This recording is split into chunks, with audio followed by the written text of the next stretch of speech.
Hello guys, good day. So update tayo guys para sa ating mga alagang baboy. Kung ano na yung latest na ganap no sa ating mga inahin, kung ano yung mga improvements no. So currently guys, nandito tayo sa brooding area nila. So makita niyo guys, so may mga malaki to guys. Mga 2, 4, 6, 8 no, mga 8 compartment guys. So back to back yan, dito, rito. Tapos ang ginawa natin no, simple setup lang, may ventilation siya guys.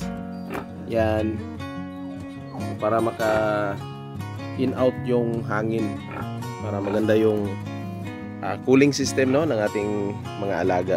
Kasi syempre livestock din to guys, kailangan ng hindi siya makulog or walang in out talaga yung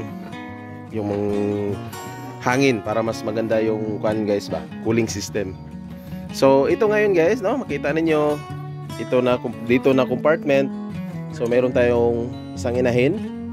So hiniwalay talaga natin siya guys no. So based sa ating observation nung mga nakaraang mga baboy natin guys, mga inahin, na pag naghalo yung, especially kung naghalo yung mga big guys na hindi magkaedad, so medyo mataas yung chances no na sasaktan siya ng ibang inahin. So ginawa natin, isolated natin guys, no? In-isolate natin. So per box, so iba-iba yung inahin na naka-assign. Tapos wala talagang chance yung biik guys na maka-transfer, since ginawa natin kawayan lang to guys. So round na kawayan ang nilagay natin para hindi siya makapunta sa kabilang box. Yan. And of course meron tayong nilagay na mga wire ito guys, kita niyo yan. So yan yung electric fence natin para extra protection guys, na hindi talaga babungguin ng inahin, kasi malalaki talaga yung mga inahin natin guys. So pag walang ganyan, so medyo delikado no, talagang magkakalabas yung ating inahing baboy. So dito tayo guys ngayon sa pangatlong box. So makita ninyo, so 1, 2, nasa 3 na tayo guys. Ito yung previous na nanganak na guys. So yung mga biik niya na-release na natin no. So hindi pa natin siya nilipat, may healing period pa yan guys, para paglipat natin sa pre-range area natin, totally healed na siya and kasta agad. Then dito sa kabila guys, so dito no, may may pabo pa. So dito guys no, ito rin yung isang kulungan natin para sa mga biik. Yan. And ilipat natin sa kabila. So dito guys no, mayroon tayong dalawang inahin dito guys na for labor na to sila guys. Okay? So for labor na to sila. So ginawa natin, nilipat agad natin sila dito kasi mayroon naman tayong monitoring sa buwan no. So alam na natin na this particular week or weeks yung kapanganakan nila, kaya nilipat agad natin sila dito. So ito sila guys So yan, dalawa yan sila. Yung isa nandun pa sa kabila, yung isa guys doon. So yan yung ginawa natin. Nasa area na sila sa nursery room kumbaga. Ayan. Tahan natin yung kabila guys. Diretso tayo. So ang improvement din no, makita ninyo. So mayroon tayong hallway, kumbaga hallway. Yan. Dito tayo dadaan para mas mabilis yung pag-monitor natin sa ating mga baboy. Meron tayong daanan. So, dahan natin. So, dito guys, nakulungan no, meron din tayong isang inahin, nakakapanganak pa lang. So yan.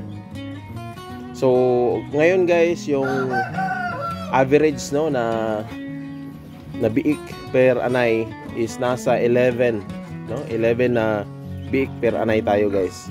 So mayroon tayong last time no, naka 70 na biik tayo. So seldom lang 'yon. So first time namin nagkabiik ng ganun guys na 17. So average now for per anay is 11.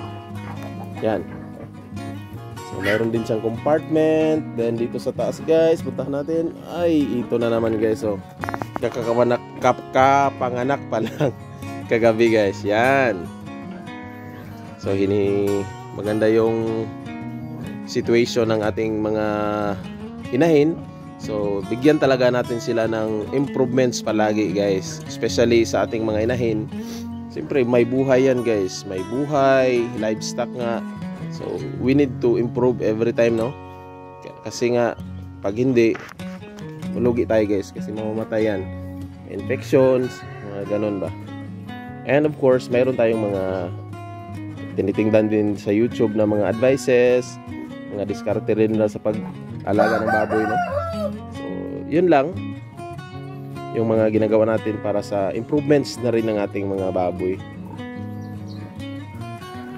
Yes, so yung mga biik na yan guys, yan, yung mga biik na yan, yan yung source ng ating income. Yan, yung mga biik na yan.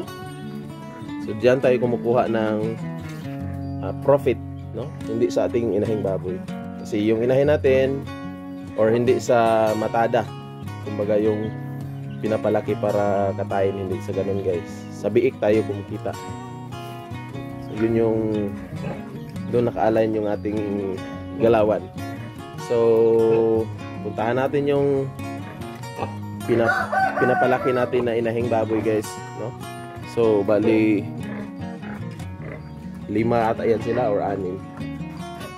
Tingnan natin, nasa pre-range, naka-pre-range yun sila guys, no? Pinapahabol natin para maging marami na yung inahin natin additional. So yan.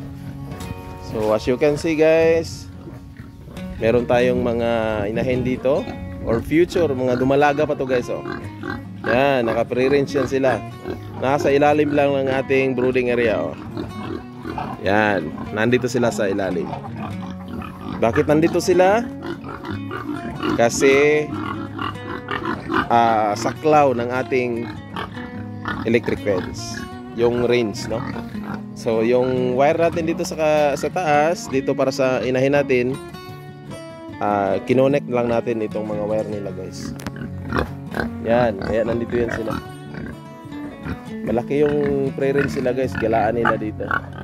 Makikita ninyo, halos hindi nakikita yung isang wire, no? Halos hindi nakikita si puti yan, pero nakapalibot yan dun guys.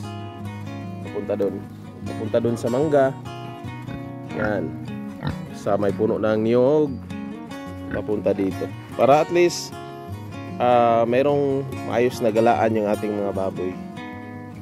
Yan. So, yan yung latest guys, no? Para sa ating mga inahing baboy. Next video natin, papakita natin yung free range area nila dun sa kabila, no? Dun sa kabilang side guys, nandun sa likod ng mangga na yan, nandun yung ating free range area talaga. Na dun natin pinapakawalan yung ating mga inahing baboy. Kasi may bago tayong update doon.